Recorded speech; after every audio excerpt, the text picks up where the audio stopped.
TV நேயர்களுக்கு அன்பு வணக்கங்கள். உலக அரசியல், இந்திய அரசியல், மாநில அளவிலான அரசியல் பற்றி நம்ம பேசிக்கிட்டு இருக்கோம். இப்போ கடந்த வாரம் வட மாநிலங்களில் மிக முக்கியமான ஒரு செய்தி, ஒரு ஊழல் குற்றச்சாட்டு, ஒரு முறைகேடு பற்றி பேசப்பட்டு கொண்டிருக்கிறது. அதை பற்றி விரிவாக உங்களிடத்தில் பகிர்ந்து கொள்ள நான் முயற்சி செய்கிறேன். அது என்னவென்றால், பிஎம் கேர் ஃபண்டில் முறைகேடு நடந்திருக்கிறது அப்படின்னு சொல்லிட்டு மிகப்பெரிய இஷ்யூ வெடிச்சிருக்கு. அதை தமிழ்நாடு மீடியாக்கள் இதுவரை வெளிப்படுத்தவில்லை. முக்கியமாக பிஎம் கேர் ஃபண்ட் அப்படின்னா 2019-20களில் கோவிட், நம்ம எல்லாருக்குமே தெரியும் கோவிட் எவ்வளோ பெரிய பாதிப்பை நம்மளுக்கு கொடுத்துருக்கிறது அப்படின்னு தெரியும். அப்போ ஒன்றிய அரசால் ஆரம்பிக்கப்பட்ட ஒரு சென்ட்ரல் கவர்மெண்ட் நிறுவனமாக இந்த பிஎம் கேர் ஃபண்ட் என்பதை ஒன்றிய அரசின் பிரதமர் திரு நரேந்திர மோடி அவர்களால் ஆரம்பிக்கப்பட்டது. இது ஆரம்பிக்கும் போது அவர் என்ன சொன்னார்னா, நேச்சுரல் கலாமிட்டிஸ், அது மட்டும் இல்லாமல் பொதுமக்களுக்கு ஏதாவது இயற்கை ரீதியாக இடையூறுகள் வந்தால், பொதுமக்களுக்கு பாதிப்பு ஏற்பட்டால், இந்த ஃபண்ட் இதன் மூலமாக வாங்கப்படும் அனைத்து பணங்களும் அவர்களுக்காக செலவழிக்கப்படும். இதுதான் பிஎம் கேர் ஃபண்டோட ஒரு முக்கியமான சாராம்சமாக, இதுதான் அடித்தளமாக வச்சு அதை ஆரம்பிச்சிருக்கிறாங்க. இது ஆரம்பிக்கும் போது ஒன்றிய அரசின் பிரதமர் என்ன சொன்னார் என்றால், இந்த ஃபண்ட் என்பது சென்ட்ரல் கவர்மெண்ட்டுக்கு உரியது என்று சொன்னார். இப்போ இஷ்யூ எங்கே வருதுன்னா, கடந்த 3 மாதங்களாக பேரவையில், அதாவது பார்லிமெண்ட்ல எதிர்க்கட்சிகள் பிஎம் கேர் ஃபண்ட் அதனுடைய சிஏஜி ஆடிட் வரவில்லை, அதனுடைய எல்லா தகவல்களும் எங்களுக்கு கிடைக்கல, கடந்த 3 வருடமாக, அதாவது ஃபினான்சியல் இயர் 2023-24, 24-25 இந்த 2 வருடங்களுக்குரிய ஃபினான்சியல் இன்ஃபர்மேஷன் என்று சொல்லக்கூடிய அந்த ஃபண்டு, என்னென்ன ஃபண்டு வந்திருக்குது, என்னென்ன ஃபண்டு செலவு பண்ணியிருக்கிறாங்க, யாருக்கு செலவு பண்ணியிருக்கிறாங்க, அதனுடைய டீட்டெயில்ஸ் என்ன என்ற தரவுகள் இது வரைக்கும் ஆர்டிஐ அந்த இதில் எங்களுக்கு கிடைக்க பெறவில்லை. இதன் நிமித்தமாக எங்களுக்கு இன்ஃபர்மேஷன் வேணும்னு சொல்லி அப்போ ஒன்றிய அரசு இதற்கு பதிலாக என்ன சொன்னது என்றால், அதை கேட்கும் போதுதான் அதிர்ச்சி அளிக்கிறது.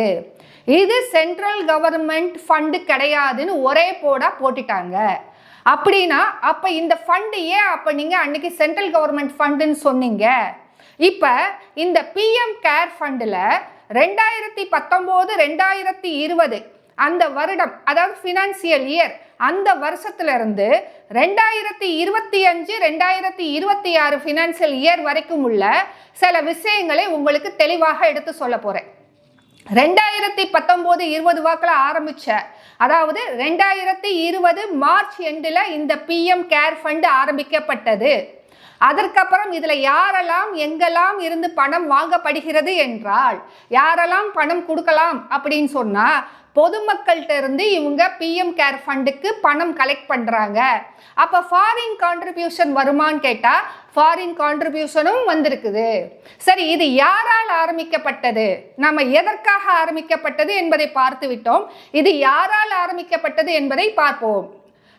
இதனுடைய தலைவர் prime minister of India Thiru Narendra Modi அவர்கள் இதனுடைய தலைவராக இருக்கிறார். அந்த டீடை நம்ம படிச்சு பார்த்தோம்னா, it is a charitable trust under the act of 1908 அப்படின்றது ஒரு தகவல். இந்த சேரிட்டபிள் ட்ரஸ்ட் அப்படின்றது 1908 வருட கணக்கு பிரகாரம் பதிவு செய்யப்பட்டிருக்கிறது. அதனுடைய தலைவராக திரு நரேந்திர மோடி அவர்கள் இருக்கிறார்கள். இதனுடைய மற்ற அங்கத்தினர் யார் யார் என்றால், home minister, finance minister, defence minister. இந்த 3 பேருமே அதில் அடுத்த ஒரு அதனுடைய கமிட்டி மெம்பராக உள்ள பதிவு செஞ்சிருக்கிறாங்க. சரிங்க, இந்த பிஎம் ஃபண்டு சென்ட்ரல் கவர்மெண்ட்ல இது சென்ட்ரல் கவர்மெண்ட் ஃபண்டு இல்லைன்னு சொல்லிட்டாங்க, அப்புறம் ஏன் போய் சொன்னாங்க அப்படின்னு ஒரு கேள்வி நம்மளுக்கு எழுகிறது. ஏன் இந்த ஒன்றிய அரசின் பிரதமர் இந்த ட்ரஸ்ட்டை ஆரம்பிக்கும் போது சேரிட்டபிள் ட்ரஸ்ட் என்று சொல்லாமல் தனிப்பட்ட ட்ரஸ்ட் என்று சொல்லாமல் இது சென்ட்ரல் கவர்மெண்ட்டுக்குரிய ட்ரஸ்ட்னு ஏன் சொல்லியிருக்கிறாங்க? அப்ப இவர் தான் முதல்ல போய் பேசியிருக்கிறாரு என்பது ஊர்ஜிதமாகிறது. இது எதற்காக இப்படி போய் சொல்ல வேண்டும்? எதற்காக இந்திய மக்கள் உங்கள் மேல வைத்திருந்த நம்பிக்கையை உடைக்கும்படி இப்படிப்பட்ட ஒரு பொய்யை சொல்ல வேண்டும் என்று எதிர்க்கட்சிகளும் சமூக ரீதியாக மக்களும் இதை கேள்வி கேட்டுக் கொண்டிருக்கிறார்கள். சரிங்க, அடுத்து இந்த PM கேர் ஃபண்டு மூலமாக யார்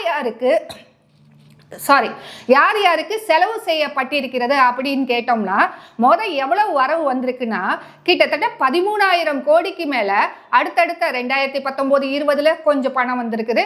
2020 2022 வரைக்கும் கிட்டத்தட்ட பல கோடிகள், பல ஆயிரக்கணக்கான கோடிகள், 13,000 கோடிகளுக்கு மேல வந்திருக்குது.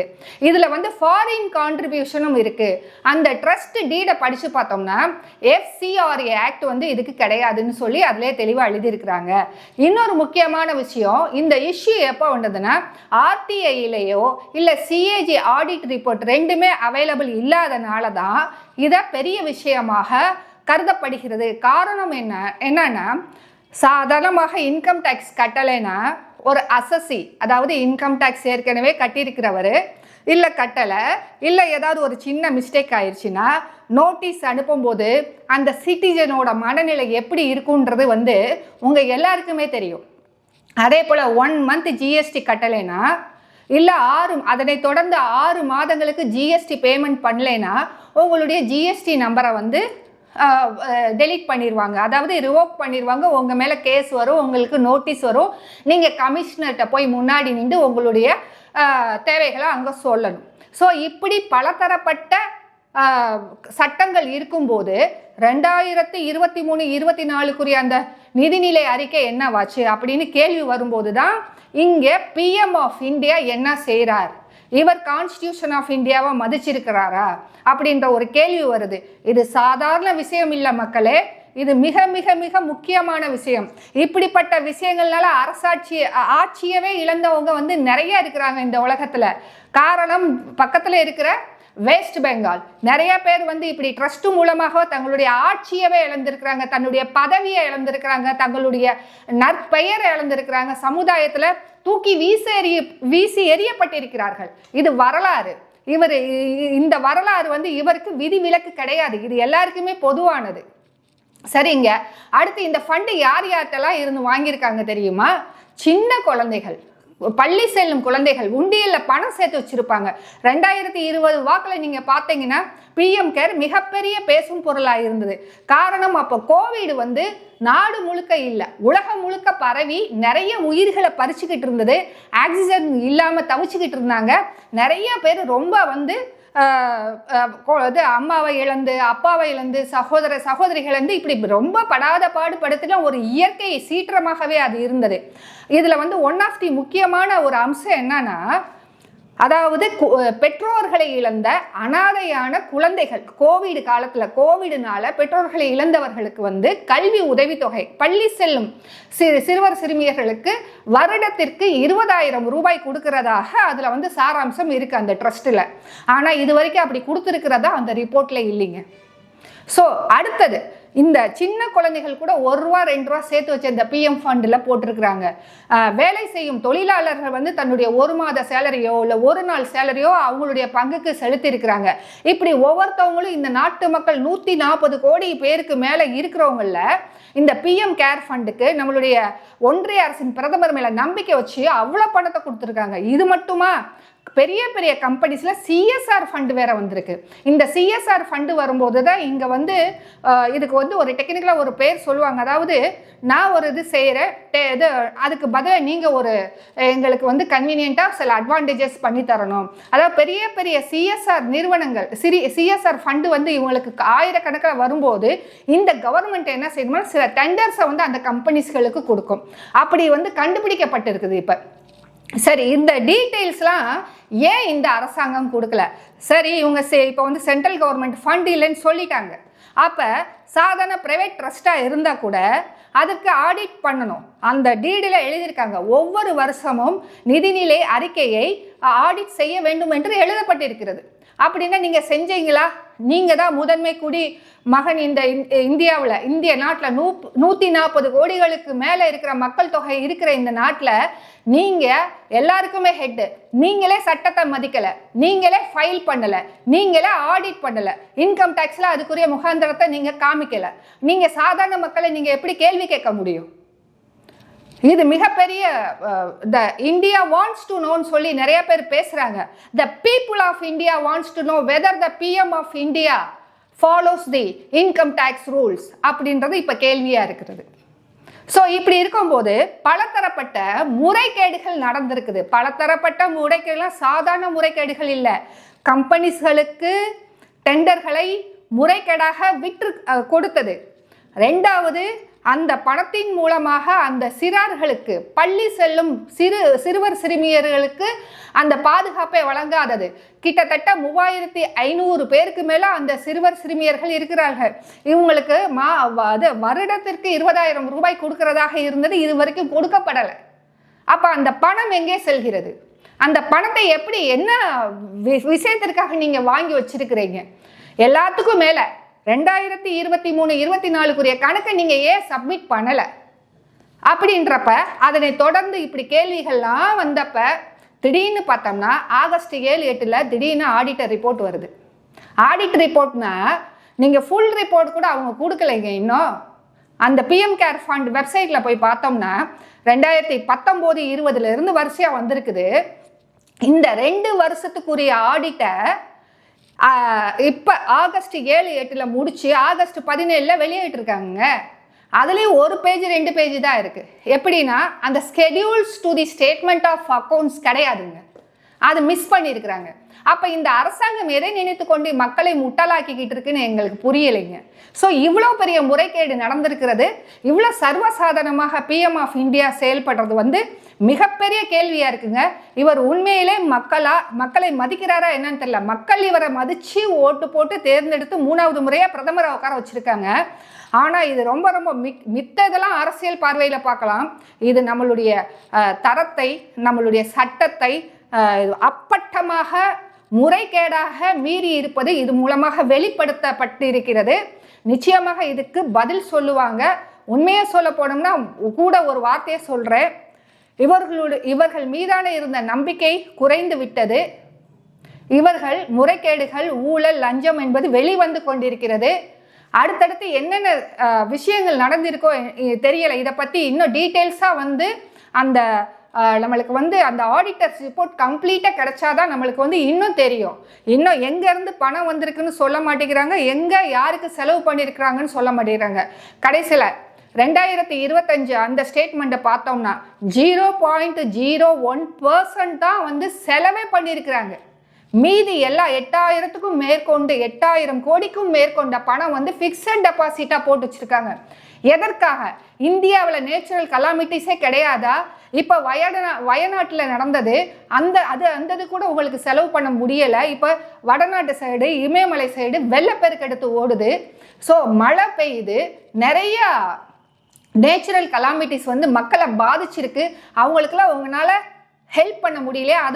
அதை வச்சு தானே நீங்கள் வாங்கினீங்க, பொய் சொல்லி வாங்கிட்டீங்க. ஆனால் அந்த ஃபண்டை நீங்கள் செலவு பண்ணலையே. அப்போ எதற்காக அந்த ஃபண்டை வச்சுருக்கிறீங்க? நீங்கள் சட்டப்பிரகாரம் 85% நீங்கள் செலவு பண்ணி 15% தான் கார்பஸ் ஃபண்டை நீங்கள் கொண்டு போக முடியும். நீங்கள் எல்லா விதிகளையும் மீறி இருக்கிறீங்க. இந்த விஷயத்தில் உங்களால் தப்பவே முடியாது, நிச்சயமாக முடியாது. எந்த விஷயத்திலும் தப்பலாம். ஆனால் இந்த ட்ரஸ்ட் விஷயத்தில் சாதாரண ட்ரஸ்ட் ஒரு தப்பு செஞ்சிட்டா அதை என்னென்னமோ செஞ்சு இந்த சட்டம் சரி கட்டுது, இல்லாட்ட இன்ஆக்டிவ் பண்ணி விட்டுருது. பற்றாக்குறைக்கு FCRA எல்லாம் போட்டிருக்கீங்க.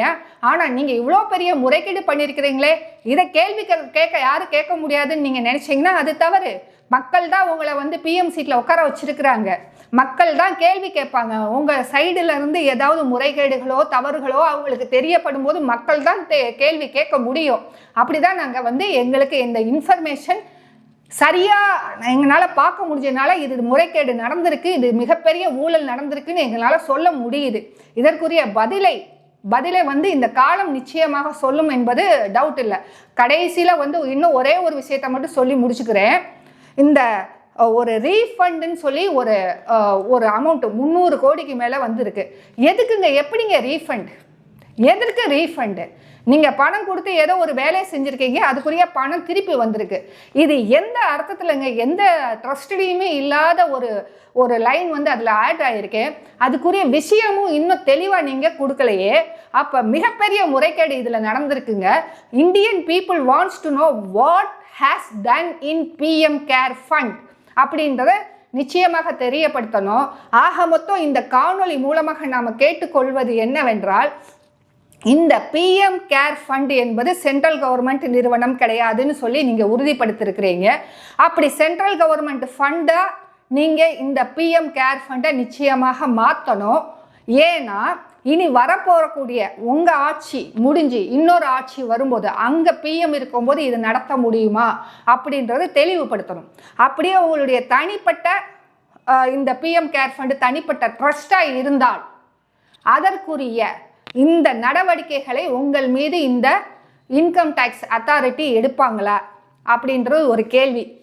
அடுத்து நிச்சயமாக இந்த பிஎம் கேர் ஃபண்டை பொறுத்த மட்டிலும் நீங்கள் என்னென்ன முறைகேடுகள் செஞ்சிருக்கிறீங்களோ அது எல்லா விஷயங்களும் முறைகேடுகள் இருக்கா இல்லையா அப்படின்றத மக்கள் முடிவு பண்ணிக்கிறட்டும். ஆனால் எந்தெந்த நிறுவனங்கள்ல இருந்து பணம் வந்திருக்கு, எந்தெந்த நிறுவனங்களுக்கு பணம் செலவு பண்ணியிருக்கிறீங்க, எல்லாம் ₹1, ஏன்னா இது பப்ளிக் ஃபண்டு, ₹1 கூட மிஞ்சாமல் நீங்கள் கணக்கு காமிக்கணும். இதுதான் எங்களுடைய வேண்டுகோள். எல்லாத்துக்கும் முடிவாக இந்த பிஎம் கேர் ஃபண்டு நிச்சயமாக ஒரு சென்ட்ரல் கவர்மெண்ட்டில் அதை சேர்க்கக்கூடிய ஒரு வழிமுறையை பார்லிமெண்ட்டில் ஒரு பில் பாஸ் பண்ணி அதை சேர்த்து விடணும். பல கோடிகள் இதில் இருக்குது.